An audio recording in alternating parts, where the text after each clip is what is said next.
Hey guys, Mr. Terry, history teacher. Welcome back to another History Teacher Acts video. Today we're looking at a video from the Infographics Show. It's called U.S. Civil War in 2025. It's closer than you think. So when I saw this, I was wondering if it's just a bait topic. Obviously, something like that is going to bring in engagement of people that want to answer this question or give their own hypothetical without ever actually watching what the video is about. But I want to see specifically for my case, what kind of historical context may be brought up in this, if at all.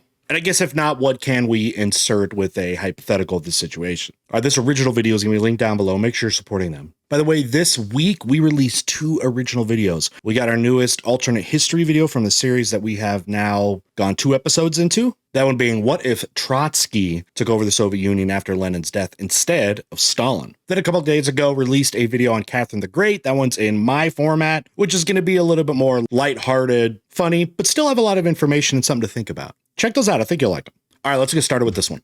All right, now I know a lot of you are probably already putting comments down, like I said before, inserting your own hypotheticals, probably based on some extreme recency bias of some form or the other. Let's see what they got there, if they're actually going to maybe go deeper into some deeper roots. Because civil wars often have that. What if the biggest threat to the U.S. isn't invasion, but imitation? Not a war started by tanks or missiles, but by a video and a lie.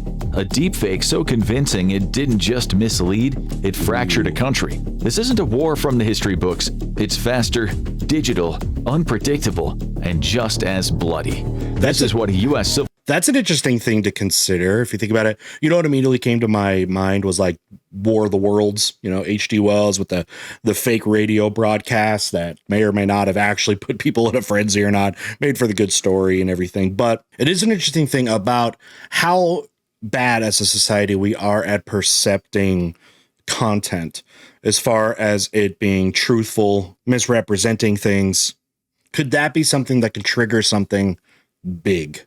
Are we so ingrained into media, and does it have a much bigger impact on us than we have on actually interpreting and analyzing its content for accuracy? You know, which wins out there, I guess. Okay, all right, this is interesting, and we're only 20 seconds in. War would look like in 2025. Okay. The video hit the Eastern Seaboard at 6:03 a.m. on a Wednesday, leaked from an encrypted European message board. It made its way onto several American political forums. Then it exploded. You know, I thought, it's the Balkans again. It's the Balkans. Once again, Bismarck is still right. It made its way onto several American political forums. Then it exploded.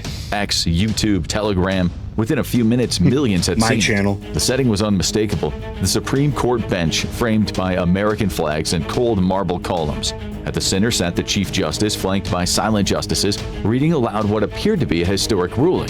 In a calm, authoritative tone, he declared emergency federal control over all state elections, a sweeping power grab that sent shockwaves through the political landscape. The video was just under 2 minutes long. It looked real, it sounded real, and perhaps most dangerously of all, it felt real. Because for many Americans, the content of that video didn't seem far-fetched. It felt inevitable. The court had... I mean, how quick do you think something has to be, like, shown like that would really get a significant amount of people to go full, I guess, I don't know, revolution to a depth where it's irreversible? That's where I will have, I'm sure, my doubts about anything when it comes to this sort of media. And again, it depends on that. Like, okay, federal control or whatever it says of elections, is that something that would be like the tipping point? And I guess I should ask you guys this, depending on what it is they come out with here, is there some kind of decision that could be made by lawmakers, president, Supreme Court or something that could have that type of instantaneous reaction that would be so divisive and bring people to such a tipping point that a full-on irreversible, basically civil war could go on? Is it that one that he was saying about, you know, federal oversight of like elections or federal takeover of elections? Consolidation of power, I guess. in fact, heard a major case just 2 weeks earlier, centered around emergency federal powers concerning government layoffs and state election protocols.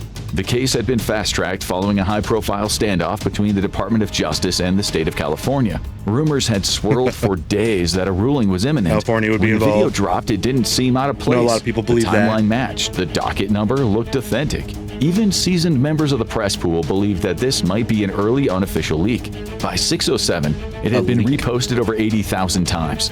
At 6:11, hashtag Article 4 trended across every major social media platform. By 6:15, armed groups in Idaho. But is it okay?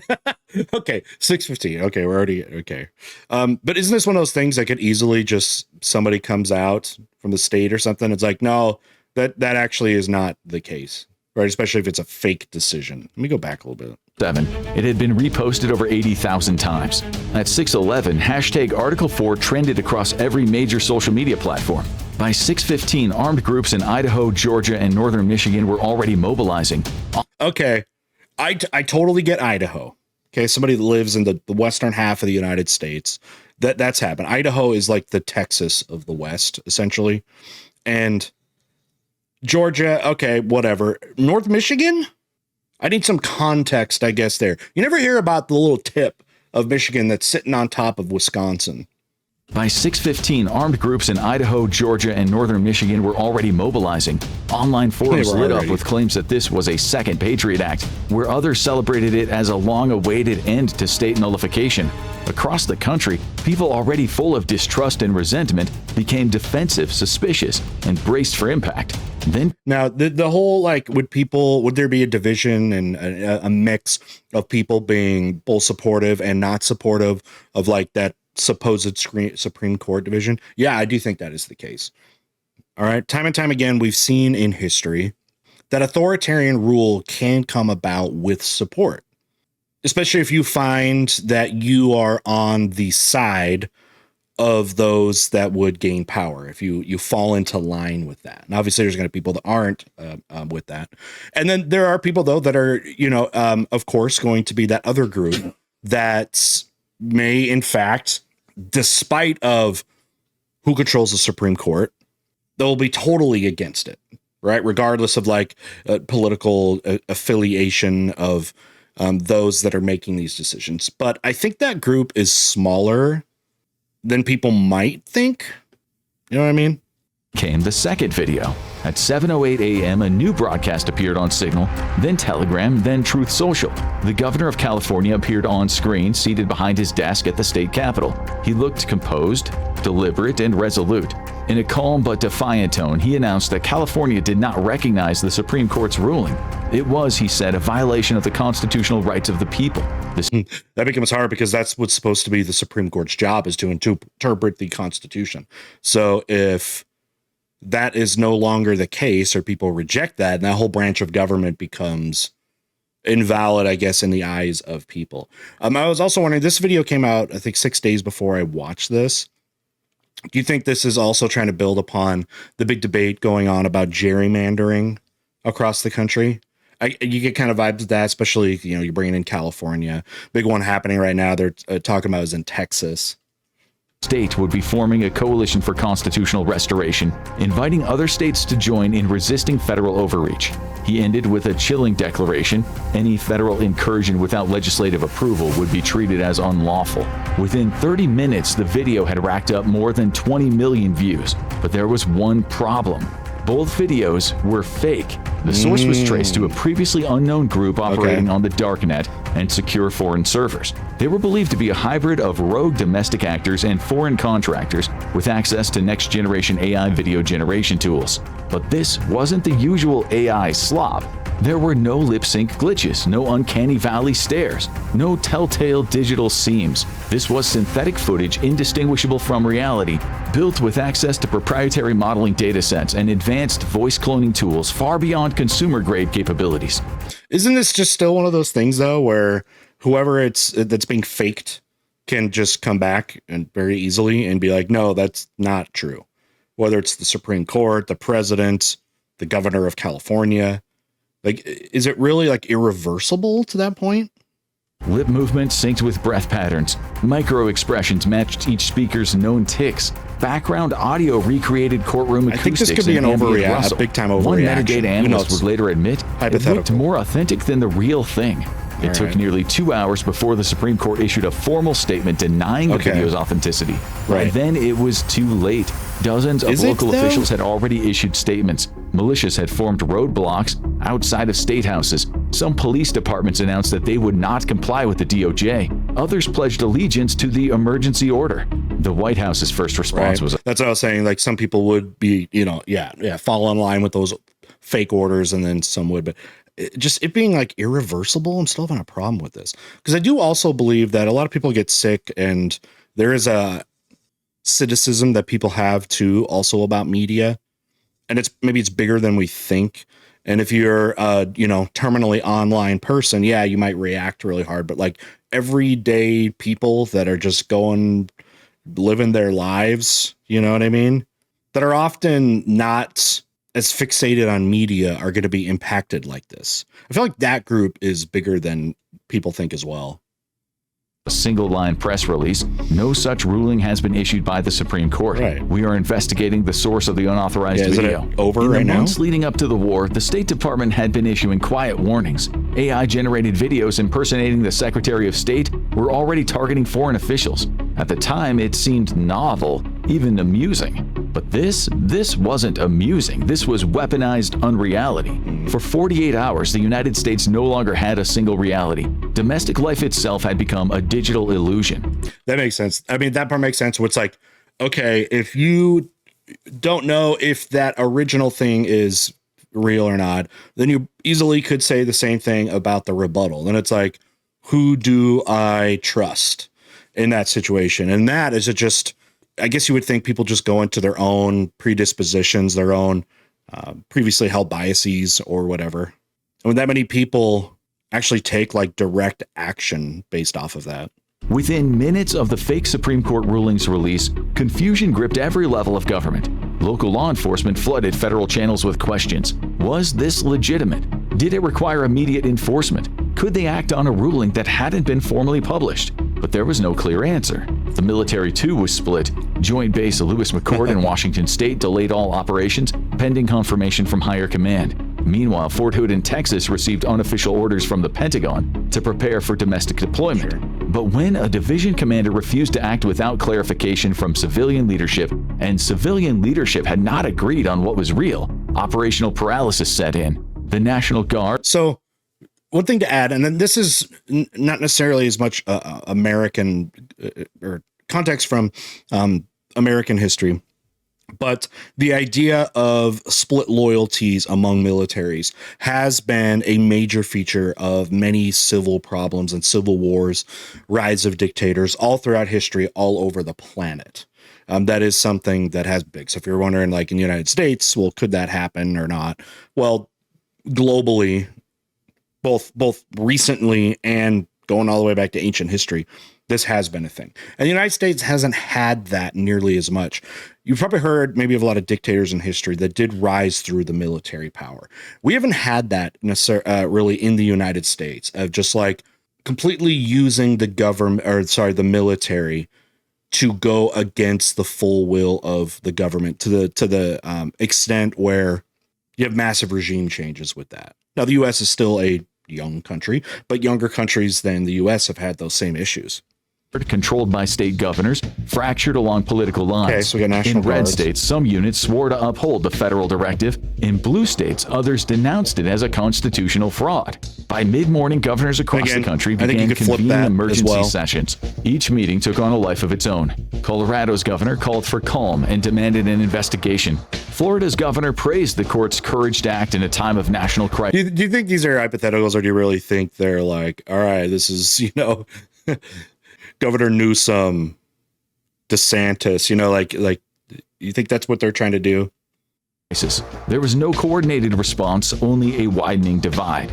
The White House, already reeling from its early morning statement, scrambled to seize back control of the narrative. At 11 a.m., the press secretary stepped behind a visibly unsteady podium and addressed the nation. The Chief Justice wasn't in the country. All right. Is that supposed to be Bill Clinton? I don't know why I just immediately looked at that and thought that. Unsteady podium and addressed the nation. The Chief Justice wasn't in the country. The ruling was on clearly vacation. fake. There had been no federal seizure of state authority. But it was too late. The internet had already moved on. Tech platforms unprepared for the speed and scale of the deepfake spread struggled to respond. YouTube removed the video only after 2 million views. That'll just feed the conspiracists more, right? But there's also so many conspiracists and terminally on people that are also pure talk and won't actually get outside and like do the revolutionary thing. But we also know that there are, and some of them are incredibly scary. Flagged it as potentially manipulated, but left it up. Telegram ignored it. Deepfake detection systems were slow to react. By the time independent analysis confirmed the footage was fake, the clips had already cemented themselves as gospel inside digital echo chambers. You think conspiracy groups jumped on it. Message boards and podcasts claimed that it was part of the long-term plan. Some claimed the deepfake was real and the denials were part of the deception. Others believed the video was part of a false flag operation, a plot staged by the feds to provoke civil unrest and justify a power grab. For believers on either side, the only proof required was that their enemies were panicking.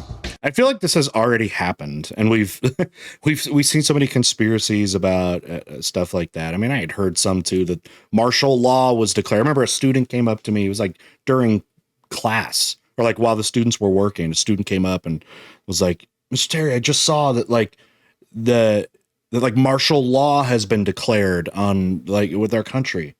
I'm like, what are you talking about? And of course, go to the computer, and it was referred to something that really wasn't that. You know what I mean? By nightfall, the first blood was drawn. Oh, no. In rural Oregon, a standoff between a county sheriff's department and a National Guard convoy erupted after the sheriff refused to allow federal agents to access a communications tower. When negotiations broke down, gunfire rang out. 2 National Guardsmen and 1 deputy were injured before the convoy withdrew. That night, the sheriff live-streamed a Defiance statement saying a line in the sand had been drawn. The video reached 5 million views in 6 hours, and the line, already blurred, was gone. Now, that is one thing we've seen, anything with police action. I mean, you've seen so many stories in the last just few years. If it's like a police brutality, police response to something, and, you know, and someone dies, how that can trigger things like protests, even riots that can lead to violence and destruction. Like, we do know that can happen. And that's where I'm wondering if that is the more likely outcome of this rather than full out U.S. Civil War in the sense that, like, we think about the American Civil War, the 1860s, that like institutionalized, I guess. Week 1. By the end of the first week, the United States had split, both formally and functionally. The Department of Justice responded with force, at least on paper. It issued a sweeping set of arrest warrants targeting state officials accused of, quote, subverting federal authority and promoting insurrection. The list was like a who's who of political defiance. Secretaries of state from California, Oregon, and New York, governors, and even multiple state Supreme Court justices. But the orders were ignored, or worse, laughed off. No U.S. Marshals attempted enforcement. There were no doors kicked in or arrests because, in many states, there was no one left willing to carry them out. Do you think we have enough institutional independence for stuff like that to happen on that scale? Like, just the U.S. Marshals, to a large enough extent, aren't going to actually, carry out their orders, or again, the military, National Guard, police. You think we have that in us? Inside the military, the chain of command fractured. What would that require? Chiefs issued guidance urging constitutional clarity, but lower-level commanders weren't waiting for instructions. Some activated regional logistics hubs to, quote, ensure public order. Others refused federal direction altogether. One general in Georgia began using a private encrypted messaging app to coordinate directly with sympathetic governors, bypassing the Pentagon entirely. The DoD, paralyzed by political crossfire, stopped releasing public statements. The courts fared no better. Federal judges attempted to hold emergency hearings via Zoom, only to be drowned out by denial of service attacks and jurisdictional disputes. That's not going to be very secure. In multiple states, federal court rulings were simply not recognized by local authorities. State courts declared themselves the only legitimate arbiters of justice within their borders. Legal scholars called it a constitutional crisis, but in the streets, it felt different. California joined forces with Washington and Illinois to form the Coalition for Constitutional Restoration. Florida made it illegal to disobey federal orders. Texas revived old defense laws to arm civilian militias. Again, how much of this, when you're thinking about the political makeup of these states, will rely upon political alliances of whoever is in charge, whether it's the executive branch, I'm talking federally, or the Supreme Court? Like, could this just as well be the opposite, right? Where federal orders coming down might actually be supported by Washington, California, and it's Florida and Texas, that do the opposite of this scenario. I think, and I don't know if you'd call us in a cynical way, that's just as likely. State to state, the laws no longer matched. Your rights depended on where you lived. Major corporations scrambled to adapt to the unfolding situation. Apple and Meta halted operations in Flashpoint regions, citing threats to staff and infrastructure. Amazon moved its warehouses to states aligned with federal authority. Okay, this is where I'm not so sure. I mean, the corporations, they are so involved in all of this stuff too. I feel like these large ones are going to be the last ones to go down. They're the ones that have the power, the money, the influence over government to be able to maintain itself, right? It's like, is this going to be the destruction of like the functionality of our own capitalism? I don't think so.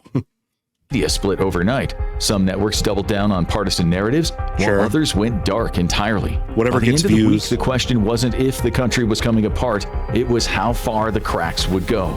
As America splintered, the information domain became a no man's land of competing realities. Dozens of AI-generated news broadcasts flooded streaming platforms, each claiming to be from credible outlets. One feed showed a uniformed general announcing full military control of the West Coast. Another claimed federal troops had taken over state houses in Tallahassee and Albany. None of it was real, but each video bore network-style lower thirds, familiar faces, even stolen logos. The American public had no way to tell what was real. In Ohio, residents received an emergency shelter-in-place alert at 3:24 a.m. Wait, did he say Ohio? Ohio's the first? Ohio residents received logos. The American public had no way to tell what was real. In Ohio, residents received an emergency shelter-in-place alert at 3:24 a.m. on Thursday. Ohio. Emergency federal order. Shelter in place. Do not approach military vehicles. State control deemed compromised. It was a hoax, of course. The system had been hacked. It was the Russians. It was Putin the whole time. I mean, that's the stuff that you probably could think, right? Would it be a foreign state adversary to be the one injecting this stuff to, divide up the country? Experts later traced it to an advanced threat group operating out of Russia, but the damage was done. Terrified citizens barricaded themselves in basements while armed militias flooded the roads. The state government was forced to shut down the entire alert system for 72 hours to prevent further manipulation. On social media, chaos reigned. Platforms tried to keep up, but the damage was already done. Dozens of blue-check influencers, pundits, and streamers capitalized on the confusion, proclaiming loyalty to one faction or another. Their follower counts exploded. So did their influence. This is where it's like, to keep that kind of media clout, people are going to require you to pick a side, right? You've got to do it. Do you condemn this or that? We need you to do it. I need you to validate me. In a world where trust in institutions was gone, verified voices became digital warlords, wielding audience loyalty like a private army. Encrypted channels on platforms like Signal, Telegram, and Matrix became central nervous systems of the resistance and the rebellion. Armed groups coordinated supply drops, movements, even drone strikes via secure group chats. Private citizens shared. See, this is where Amazon and the big companies are going to actually make this so good for themselves. It's going to be the opposite of what they're saying. How was it Apple or Amazon or whatever are just going to like shut down because of a lack of infrastructure? Like, they are the infrastructure. You kidding me? They're going to make a fortune off of this stuff. Then Amazon wouldn't love to make a whole bunch of money dropping supplies and information using their own infrastructure. I mean, look at what they have. They are now delivering. Everything they deliver is with their own vehicles and stuff. Do you guys remember? It wasn't that long ago, just a few years ago, that they were exclusively working with the post office, where they were trying to build up these massive fleets for vans and stuff like that, and their own drivers to be able to deliver stuff. And then the whole thing about them still continuing to invest in like drones to be able to deliver packages. You know what I mean? Right. Someone's got to profit from this. Evacuation maps, blackout alerts, I guess and all, emergency first aid PDFs. props to State them, right? actors, foreign and domestic, listened in, spread disinformation, or impersonated key figures. By the end of the first week, one thing was sure. No one was sure who was actually in charge anymore. But problematically, everyone believed someone was. Week 2. By the end of the second week, the Deep old States. American map was obsolete. There were no official borders, no declarations of independence, no flags raised over state capitals. Not yet.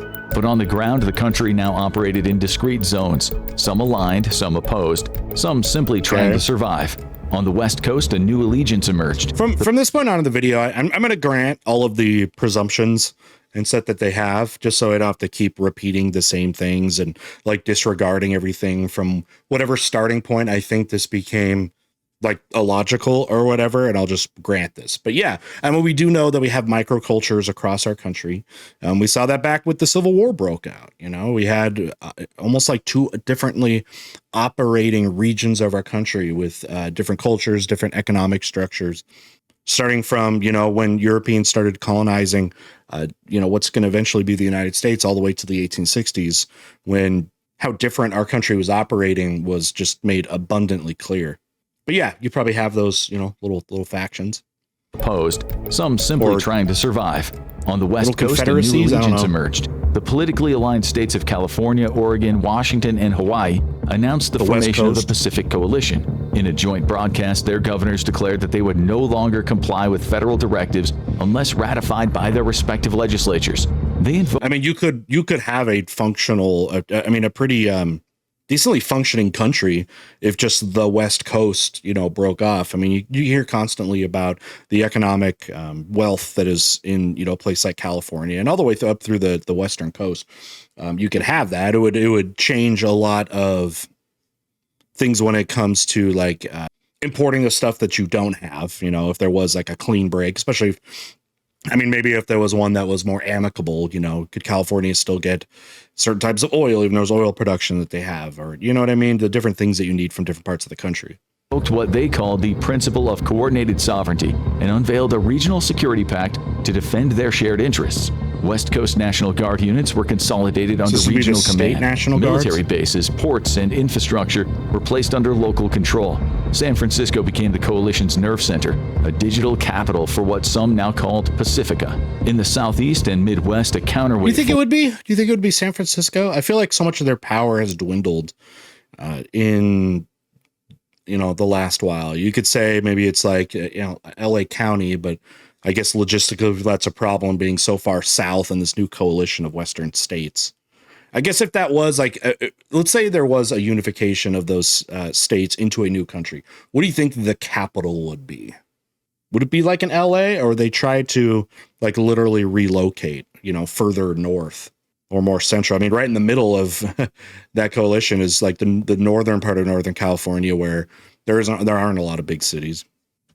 The Constitutional Alliance, a bloc spearheaded by Texas and Florida, joined by parts of Tennessee, Oklahoma, Indiana, and the Dakotas. These states pledged to uphold constitutional continuity through federal unity and declared support for DOJ authority in the original emergency ruling. Do you guys think that would be a natural coalition, those states? Even as its origin remained disputed, Texas reactivated its state guard and began absorbing sympathetic militia groups into formalized command structures. Well, we know Texas Florida declared control over its ports and coastline in defense of national cohesion. But this wasn't a clean north-south divide. The war wasn't between regions. It was between realities. Urban centers became fortress states. Cities like Atlanta, Phoenix, and St. Louis declared temporary autonomy from their state governments. They formed local councils and citizen militias. Well, for so many of the state governments do operate out of there. Okay, we know sometimes the capitals of states aren't necessarily their biggest state, but I mean, when it still comes to the resources and where the people are and stuff, it seems like the power would easily shift to population centers. You know, for California, it's not just going to be like Sacramento, you know what I mean? Becoming now all of a sudden the power. To control their own police, utilities, and emergency protocols. They weren't blue cities and red states. They were armed micro-nations navigating between collapsing jurisdictions. Some aligned with the Pacific Coalition, others playing both sides, many simply trying to keep the lights on. Meanwhile, the suburbs burned purple. These purple zones became the bloodiest, most unstable regions. In places like central Pennsylvania, northern Virginia, and the outskirts of Dallas, neighborhoods were split by ideology, ethnicity, and trust. PTA groups turned into militia cells. Neighborhood watch groups blockaded. Yeah, the PTA.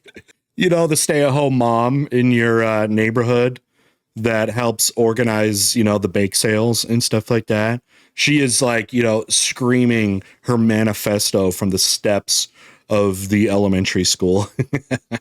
And trust. PTA groups turned into militia cells. Neighborhood watch groups blockaded intersections. Schools and hospitals flew neutral flags, if they remained open at all. In the chaos, neutral zones emerged. Denver declared itself a diplomatic city-state, refusing to take sides and inviting mediation from international observers. Is that the case? Do you think that would happen with Denver? I don't know. As politically motivated as any other major city.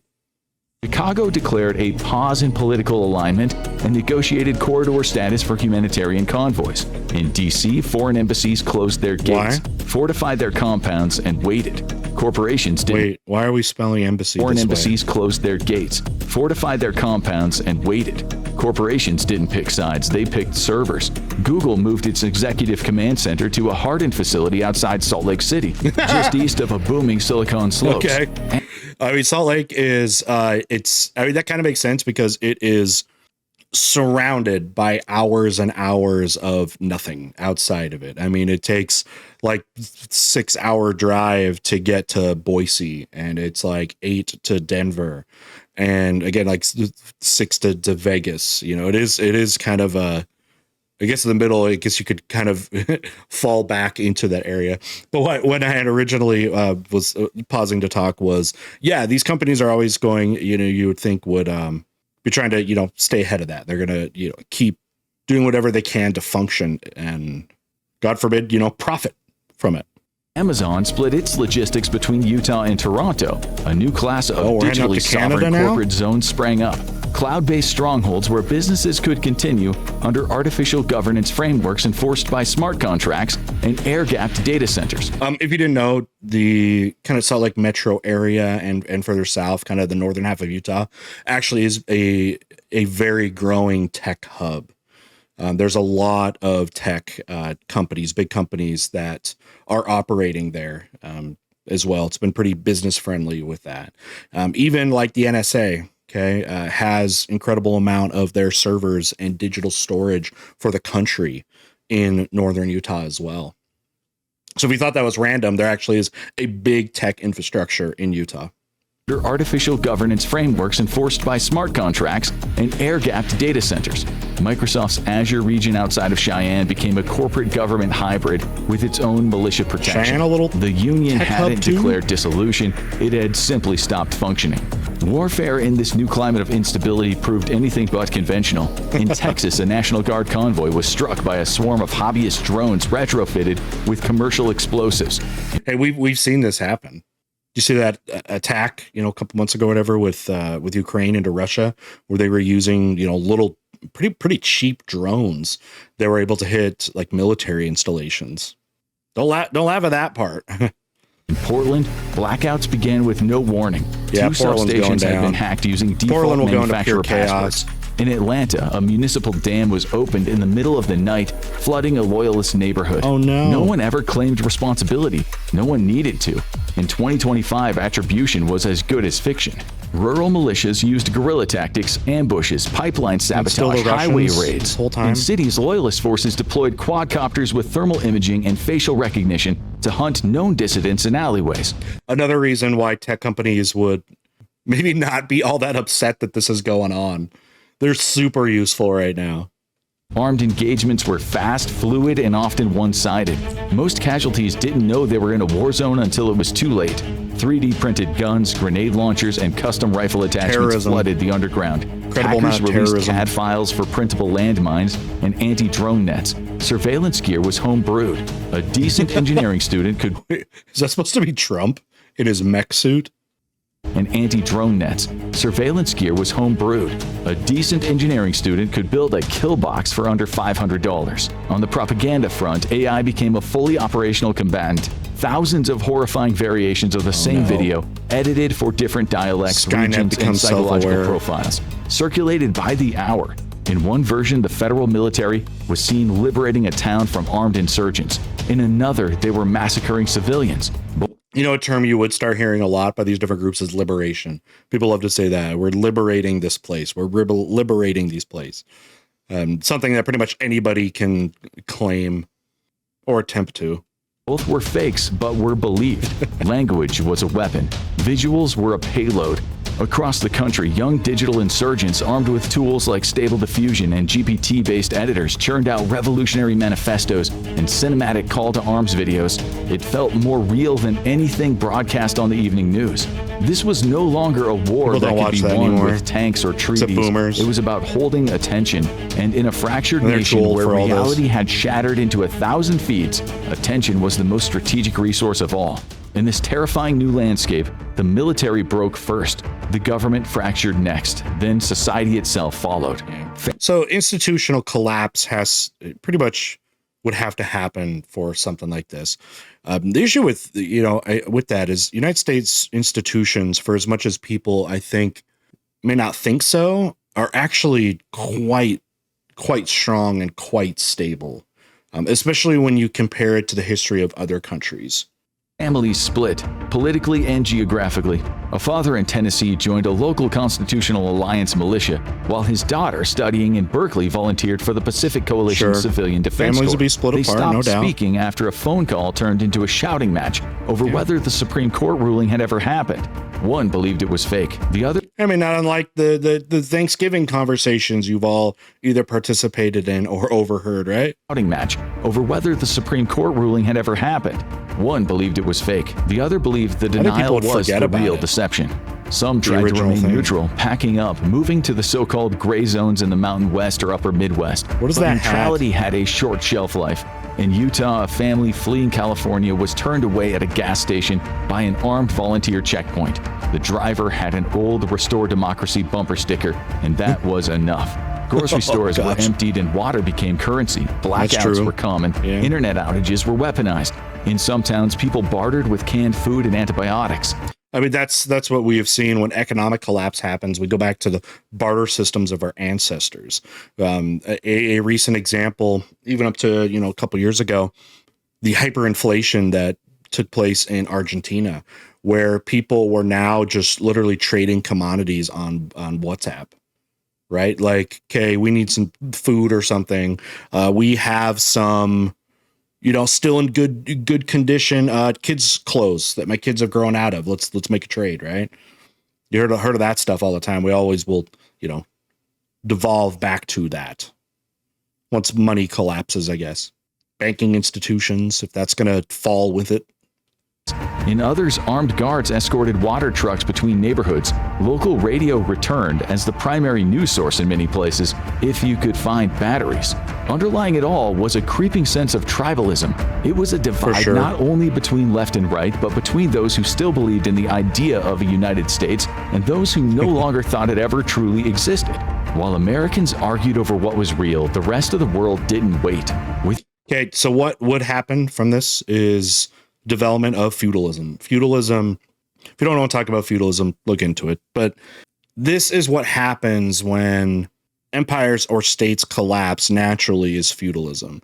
Essentially a coalescing of societies into smaller groups led by people that can be powerful in protecting you and your own needs locally, rather than a larger, more foreign entity. We see this happen all the time. Look what happened to Europe, when the Roman Empire collapsed. Within days of the initial fracture, eager Chinese officials extended an offer of technical and humanitarian assistance to the Pacific Coalition. Officially, it was to help restore disrupted shipping lanes and maintain digital infrastructure. This stuff will always come at a cost, right? You have other countries that are going to want foreign aid, but of course they're going to want something in return. United States, has done this in history with civil conflicts and kind of supplying or trying to gain allies with a side, kind of a you scratch your back, I'll scratch my back kind of thing. A lot of countries have engaged in this type of thing before historically. Unofficially, Chinese telecom technicians and logistics personnel began acting on contingency plans and operating out of Oakland and Tacoma. Satellite internet nodes and Coast, a little unmanned closer. surveillance balloons were offered at no cost. The Pacific governors called it a temporary partnership. Washington called it treason. Russia moved faster. Sure. Chaos was the bottom line. Payback for Ukraine? years of arms shipments to Ukrainian freedom fighters. Intelligence services began funneling cryptocurrency and weapons to rural insurgent networks in Texas, Appalachia, and the Rust Belt. Do you believe that it'd be Russia and China that exploit or at least take advantage of the situation more than any other country? I mean, I guess it makes sense, right? All right, the Texas Appalachia Rust Belt for sure. Currency and weapons to rural insurgent networks in AKs Texas, in the US. Appalachia, and the Rust Belt. Russian contractors, many tied to former Wagner elements, appeared in social media footage training local militias under the banner of defensive sovereignty. Russian Mercenaries. media outlets branded Foreign them as mercenaries show up. democracy's heroes, resisting an illegitimate digital coup. And as if nobody saw it coming, the United Nations froze. A Security Council resolution to call for mediation failed after both China and Russia issued vetoes. Shoot, no. I mean, the U.S., Russia, and China, they're such big entities in the UN. It's like, would the UN be able to even do anything? Multiple members proposed recognizing different successor factions. The UN has Pacific Coalition, very little the enforcing Constitutional Alliance, even power. Denver's